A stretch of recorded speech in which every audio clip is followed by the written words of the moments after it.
નમસ્કાર દર્શક મિત્રો, આપ જોઈ રહ્યા છો પંચાયત સમાચાર 24। હવે જોઈએ અગત્યના સમાચાર।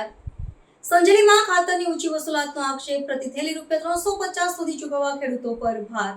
સંજેલી તાલુકાના મથક વિસ્તારમાં ખેડૂતોએ મકાઈ, ડાંગર અને સોયાબીન સહિતના પાકો માટે ખાતરની ખરીદીમાં વધારાના ખર્ચાનો સામનો કરવો પડી રહ્યો હોવાનું સ્થાનિક સ્તરે ઉઠતી રજૂઆતોમાં સામે આવ્યું છે, જેમાં પ્રતિ થેલી અંદાજે ₹350 સુધી ચૂકવવા મજબૂરી વ્યક્ત થઈ રહી છે। વર્તમાન વાવણી ચક્રમાં જરૂરી ખાતર પુરવઠા અને ભાવ વ્યવસ્થામાં અનિયમિતતા હોવાનું જણાઈ રહ્યું છે, જેના કારણે નાના અને સીમાંત ખેડૂત વર્ગ પર સીધી અસર પડી રહી છે।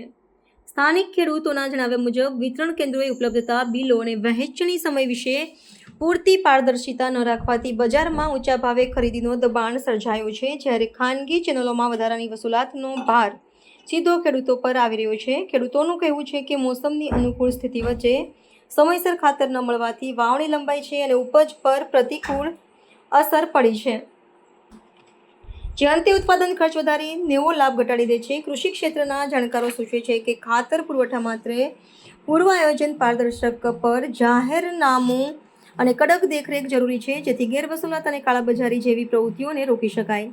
તજજ્ઞોની ભલામણ છે કે સરકારી સહાયિત વિતરણ, મોબાઈલ વેન દ્વારા ગામે ગામ પહોંચ, બિલ વિના વેચાણ પર પ્રતિબંધ અને ફરિયાદ નિવારણ માટે ખાસ હેલ્પલાઇન કાર્યાન્વિત કરવાથી તાત્કાલિક રાહત મળી શકે છે। બચુભાઈ, આ ખાતર ક્યાંથી લીધું? અહીંથી લેવા જતા હું લેવાય ત્યાં તું હું ભાવ લીધું?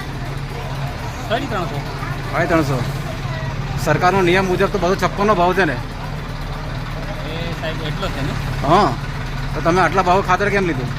એને પછી બિલ માગ્યું? બિલ નથી આપી? હે, સારું, આપનું નામ? આપું નામ? હા, આપું નામ તો બેડ બચુભાઈ, દેવજીભાઈ ખાળા. હાળા।